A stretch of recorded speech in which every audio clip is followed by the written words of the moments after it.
and it's It's actually cool. a pretty good list for HungryBox. Usually his lists are like, I'm just like, what are you smoking? Are you some scrub who can't handle plus frames? Do you cry every night at the thought of Happy Chaos shooting you full screen? Do you think Wouse loused, even though louse just Faust? Well, do I have the offer for you? Tell him, Lord Knight. What? Subscribe to the Beast Coast FGC channel today. What's going on, everybody? Welcome to Beast Coast FGC channel. I'm joined by the god himself, Young S2J. How you doing, Johnny? Good, man. We're going to talk about the new age of Melee, like what's happening right now, what's going on, our thoughts about it. So yeah, I'm looking at this HungryBox top 14 list, and there's like three types of players. There's like the old school people playing since like way back then. There's like the really new Slippy kids. And there's people who are like on the bridge between Slippy and the new and old. Most like doc kids, like Zane. I think Zane and Cody are both documentary kids, but then you have people who came up really hard during like Slippy. And in my head, that's J-Mook. I'm not positive, but I think you can't deny that's when he like came up the hardest, like and became more known through that. Like HBox is number 3, right, in this list. I think that's a good call personally, and yeah, you got the 3 different types of eras of people all competing, and to me, it's cool that they all can be like the best from their own era. No, yeah, like, no, I agree. I agree. Like, just you got like 3 generations of players playing. Yep. And they're all hella good. Like Zane, Cody, HungryBox is cool. I think Mango is a little too low.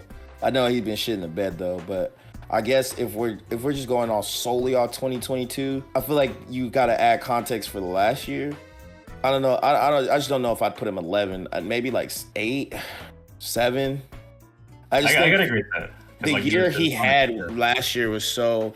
You could argue that was one of Mango's best years. Yeah, first, second place.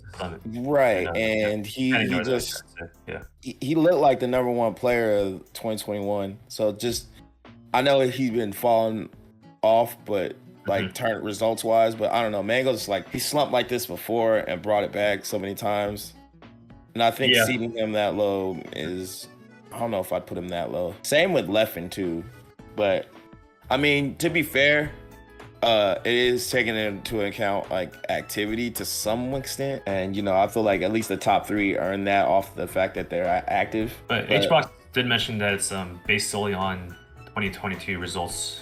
So, yeah, I guess so. There's a point there. With that context, it does make sense, even though it still looks kind of wrong to put like Mango that low. And yeah, watching Mango's matches, like I think Summit a little underrated because he mostly played pretty well. He beat like J-Mook, and the matches he lost were like close. Like if he just like he won or lost, then yeah, he looked like he got rocked, right? But if you actually like look at the actual match, like he played pretty good. He's got things didn't go his way, and maybe he could have played a little better, but it was like a good 9th place.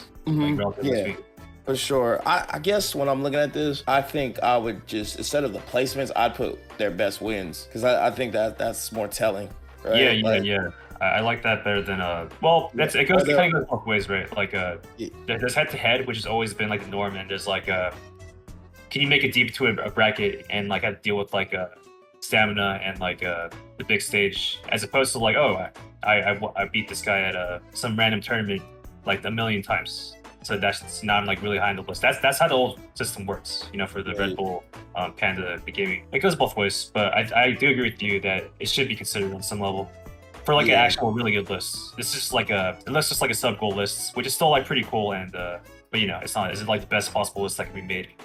Right, because it's just like you could look at their placements, but especially with a tournament like Summit especially, because a lot of them they do a bunch of pools matches and relegation matches and all that shit, right? Like you said, Mango beating J-Mook in pools, right? Like Lod beating Zane in pools, right?